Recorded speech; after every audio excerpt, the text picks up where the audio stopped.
grade 10s, let's take a look at the general journal and transactions that would go in there. The first one is bad debt. So the question is, what is a bad debt? So the word that comes up is a person's insolvent. They cannot pay you. They could be bankrupt. They could have just disappeared, or they could even have passed away. So first of all, you will have them in your books as a debtor currently. So let's use the example of New Era. It says the person owes you 1,000 Rand. So they are sitting in your books as an asset. You have to remove them because you know for a fact they're not coming back or they're not going to pay you. And you are going to create an expense called bad debts. Unfortunately, that is going to decrease your net profit and that will go on the debit side. Transfer this to the general journal. Always put your debit first. If you look at the T account, it is bad debts that goes straight next to the margin, and then you put your 1,000 Rand in the debit column.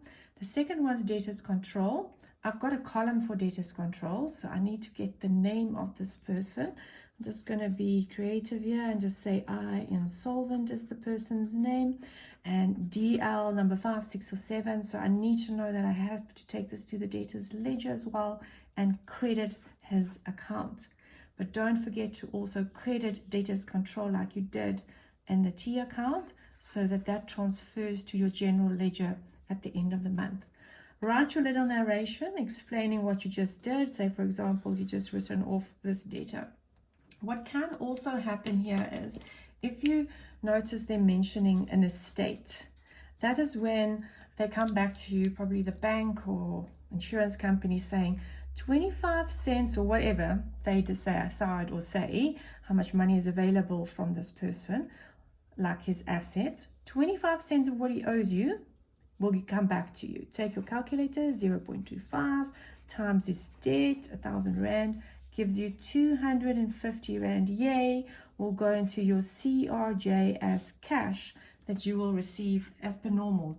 Bank goes up and debtors control goes down with 250. But now the question is, what happens to the 750 that he has not paid? The 750 will be entered exactly the same as what you did with 1,000 Rand. You'll put bad debt 750, his name 750, and debtors control. So in the end, his debt will be 0, but there's 2 transactions. A cash part, the 25 cents, and then the 750, which is technically 75 cents, will go into the GJ. Let's say you want to prevent this from happening. There's a transaction called overdue debtors. So you've noticed that somebody is a little bit behind, and by a little bit I mean 2 months if you look at the example, and you are quite strict. You load them with 16% per annum per year if they do not pay. So their debt is 2,400 in total. You load them with 16% interest, and it's for 2 months over 12 because it's per annum, and that adds up to 64 Rand that you are going to load their account now with. So if you look at debtors control, currently they're sitting with 2,400 Rand on the debit side. You're going to enter your 64 Rand on the same side to increase their debt, and then on the credit side you're going to have a new account. It's a bit of a sentence that you have to write out here. Interest on overdue debtors. Make sure you write debtors because it can also be creditors when you are the one that are behind. This instance, lucky for you, they are behind, and it is an income that is going up. So let's transfer this. The debit comes first. The debit is debtors control. So we've got that column, but we need the name of the person. So let's just say it's Mr. O, overdue, because that's logic and that makes sense. And just refer to his debtor ledger so that you can make sure you put it in his debtor's ledger.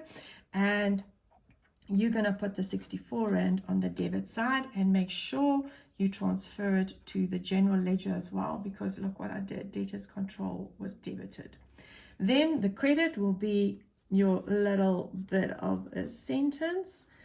I do advise using a flat pencil because then you can normally fit in these long accounts because you're not allowed to use abbreviations. And the 64 goes in the credit because credit always comes second.